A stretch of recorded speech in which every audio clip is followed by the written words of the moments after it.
அதே கபரு இன்னொரு தகவலை சொல்லுகின்றது. அனபைத்து துல்மா ஃபனவ்விர்னி பிஸ்ஸலாத்தில் லைல்.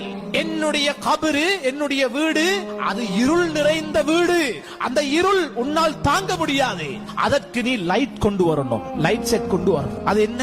அதுதான் சுபஹுக்கு முன்னால தஹஜ்ஜுதுல இருட்டுல எழும்பி நீ தொழுகின்ற தஹஜ்ஜுடைய தொழுகை இருள் நிறைந்த கபருக்கு அது பல்பாக மாறி உனக்கு பிரகாசம் தரும் என்று அந்த கபரே சொல்லுது.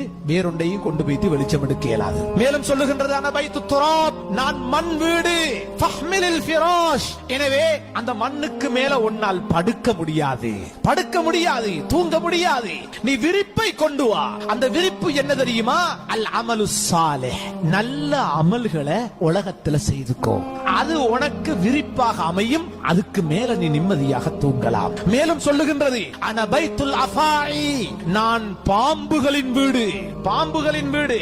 உன்னை அடக்கியதோடு பாம்புகள் எனக்குள்ளே வர தொடங்கிவிடும். எனவே நீ அந்த பாம்புகளை விரட்டுகின்ற ஆயுதத்தை கொண்டு வா. அந்த ஆயுதம் தான் நீ அதிகமாக அல்லாஹ்வுடைய பெயரை சொல்லுவது, அவனை திக்ர் செய்வது. அல்லாஹ்வை அதிகமாக நினைவு கூறுங்கள்.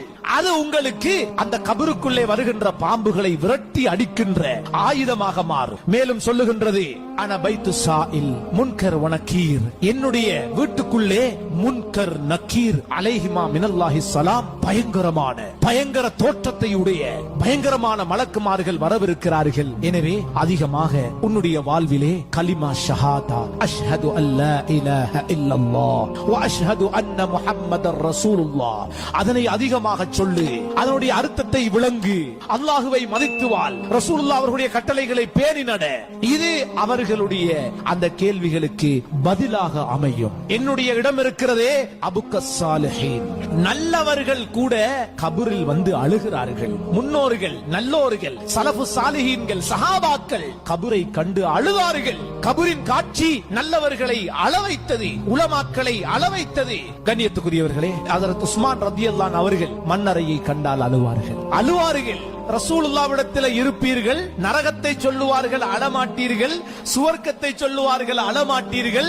மன்னரைக்கு வந்தால் பார்த்து தேம்பி தாடி நனைகின்ற அளவுக்கு நீங்கள் அழுகின்றீர்களே என்று கேட்கப்பட்ட போது அவர்கள் சொன்னார்கள், இது சாதாரண இடமா?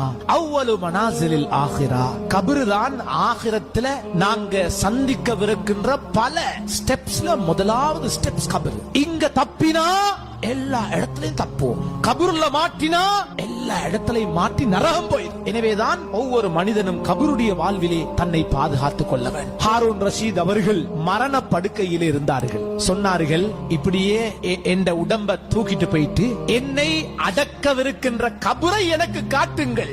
மரண படுக்கையில மையவாடியை கூட்டு போயிட்டு என்ன அடக்கவிருக்கின்ற என்ற கபரை காட்டுங்கன்னு சொன்னார். சுமந்து சென்றார்கள். அந்த கபரை பார்த்ததோடு அவர்கள் அழுது விட்டார்கள். பிறகு அவர்களுடைய நண்பர்களை பார்த்து சொன்னார்கள், மா அக்னா அன்னி மாலியா, என்னுடைய சொத்து, என்னுடைய பணம், என்ற சம்பாத்தியம் இங்க எனக்கு எந்த ஒரு உதவியும் செய்யாது.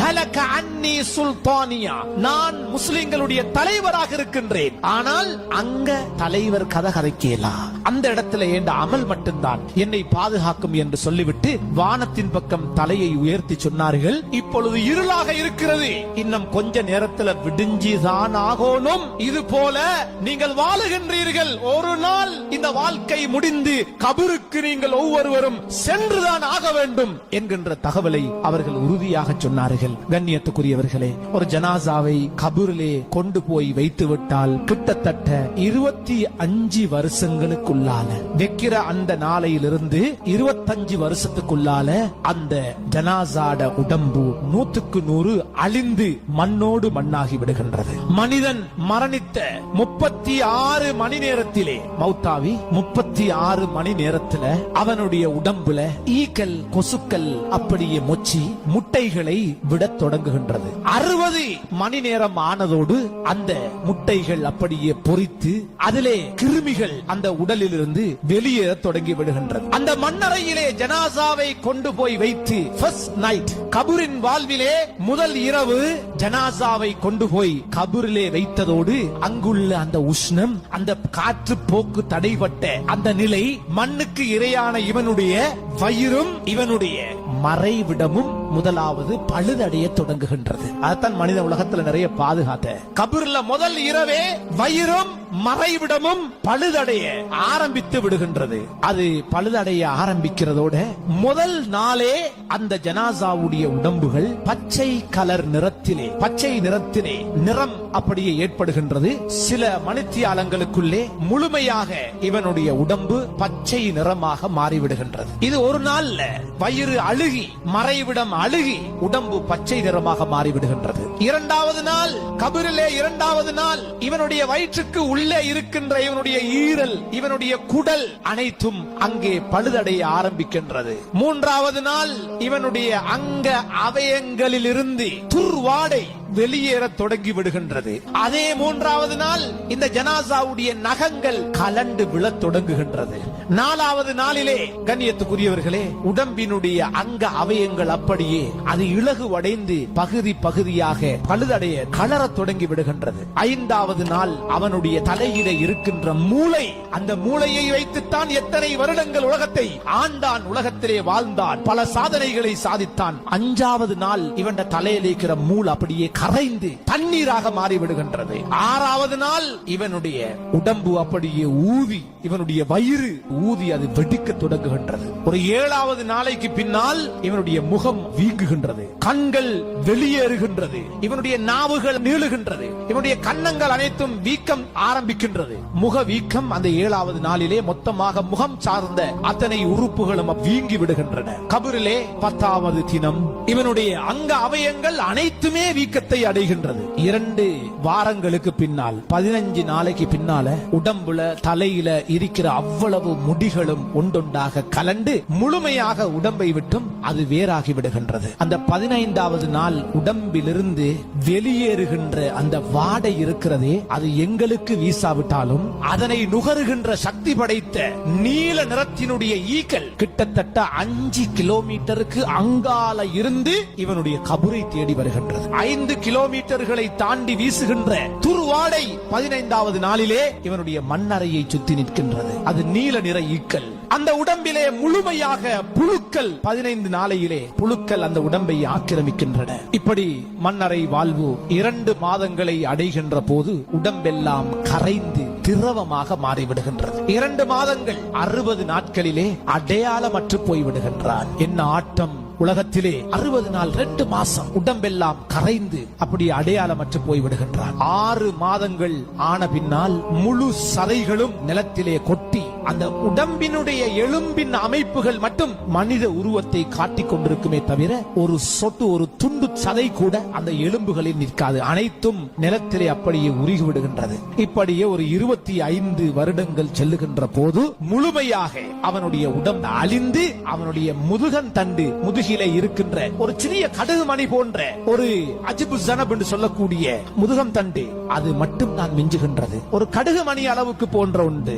அதை வைத்துதான் அல்லாஹ் எங்களை மீண்டும் கியாமத்திலே எழுப்புகின்றார். ஸல்லல்லாஹு அலைஹி வஸல்லம் அவர்கள் சொன்னார்கள், யஅகுலு துராபு குல்ல ஷைஇன் மினல் இன்சான் இல்லா அஜ்ப ஸன்பி. அவனுடைய அந்த கடுகு மணி போன்று இருக்கக்கூடிய அந்த முதுகந்தண்டை தவிர அனைத்தையும் இந்த மண் அதனை சாப்பிட்டு விடுகின்றது என்று ஸல்லல்லாஹு அலைஹி வஸல்லம் அவர்கள் சொன்னார்கள். எனவே இஸ்ராயில் அலைஹிஸ்ஸலாம் அவர்கள் மலக்குமார்கள் மனிதனுடைய ஜனாசாவை குளிப்பாட்டுகின்ற போது சப்தமிட்டு கேட்பார்கள், ஐன சம்அக், உன்னுடைய காது எங்க?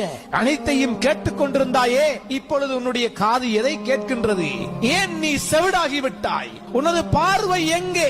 அனைத்தையும் பார்த்து சுற்றி திருந்தாயே, எங்கே உன்னுடைய பார்வைகள் குருடாகி விட்டன? ஏன் நீ ஊமையாகி விட்டாய்? உனது நாவுகள் ஏன் பேசுவதில்லை? உனது நறுமணங்கள் எங்கே? நீ பூசிய வாசங்கள் எங்கே? ஏன் இப்படி மாறி போயிருக்கிறாய்? உனது சொத்துக்கள் எங்கே? வெறும் ஏழையாக ஒரு சலமும் உன்னுடைய உடம்பிலே இல்லாமல், ஒன்றுக்கும் சொந்தமில்லாமல் இப்படி நீ இருக்கிறாயே என்று மலக்குமார்கள் குளிப்பாட்டுகின்ற போது இவனை நோக்கி பல கேள்விகளை கேட்பார்கள். அந்த கபரிலே வைக்கப்படுகின்ற போது கபரு சில கேள்விகளை கேட்கும். நீ உலகத்தை தேடினாயா அல்லது உலகம் உன்னை தேடிருச்சா? சிலர் உலகத்தை அடைந்திருக்கிறார்கள், இன்னும் சிலரை உலகம் சம்பாதித்துக் கொண்டது. அவங்கள ஆகிரத்துக்கு விடவே இல்லை, பள்ளிக்கு விடல, நல்ல அமல்களுக்கு அவங்கள துனியா அவங்கள உடல்ல, முழுக்க முழுக்க சிலரை துனியா அப்படியே பிடித்துக் கொண்டது. அதான் கபரு கேக்குது, நீ உலகத்தை தேடினியா அல்லது உலகம் முழுக்க ஒன்ன குலுங்கிருச்சா? நீ உலகத்தை விட்டுட்டு எங்கள்கிட்ட தயாராகி வந்தியா அல்லது உலகம் ஒன்ன விட்டுருச்சா? மௌத்துக்கு நீ தயாராகி விட்டு வந்திருக்கிறாயா அல்லது தயாராக முன்னால் மௌத்து உன்னை வந்து அவசரமாக பிடித்துக் கொண்டதா என்ற பல கேள்விகளை அந்த மன்னரை மரணித்து செல்லுகின்ற ஒவ்வொருவரிடம் கேட்கவிருக்கின்றது. கண்ணியத்துக்குரியவர்களே, நாம் மறந்து வாழுகின்ற ஒரு வாழ்க்கை அந்நியவர்களை போன்று இந்த உலகத்திலே மௌத்தை, சக்கராத்தை, மஹ்ஷரை, இஸ்ராயில் அலைஹிஸ்ஸலாம் அவருடைய வருகையை, அல்லாஹ்வுடைய கட்டளைகளை, ரசூலுல்லாஹ்வுடைய வாழ்வை, இறைவனுடைய வாக்குகளை, குர்ஆனுடைய உண்மைகளை எல்லாம் நாம் மறந்து வாழுகின்றோம். உலகத்தினுடைய ஈடுபாடு எங்களை அப்படி ஆக்கிவிட்டது. உலகத்தினுடைய ஈடுபாடு. ஒவ்வொரு நாளும் இந்த மரணத்தை நினைப்போம். நாம் செல்லவிருக்கின்ற நிர்பந்தமான அந்த நெருக்கடியான அந்த மன்னரை வாழ்வை நாள்தோறும் பேசுவோம், கதைப்போம். நம்முடைய வாழ்விலே இறைவனுடைய ஈமானியத்தை நாம் அதிகப்படுத்துவோம். அல்லாஹுவை நேசிப்போம், ரசூலுல்லாஹ் அவர்களை நேசிப்போம். அல்லாஹு தஆலா எனக்கும் உங்களுக்கும் அந்த உண்மையான மன்னரை வாழ்வை அடைய முன்னால் அதற்கு தேவையான அமல்களிலே ஈடுபட்டு நல்ல பல அமல்களுக்கு சொந்தக்காரர்களாக அல்லாஹ் என்னையும் முழு முஸ்லிம் சமூகத்தையும் ஆக்கி அருள்வானாக. வ ஆகிரு தஅவானா அனில் ஹம்துலில்லாஹி ரப்பில் ஆலமீன்.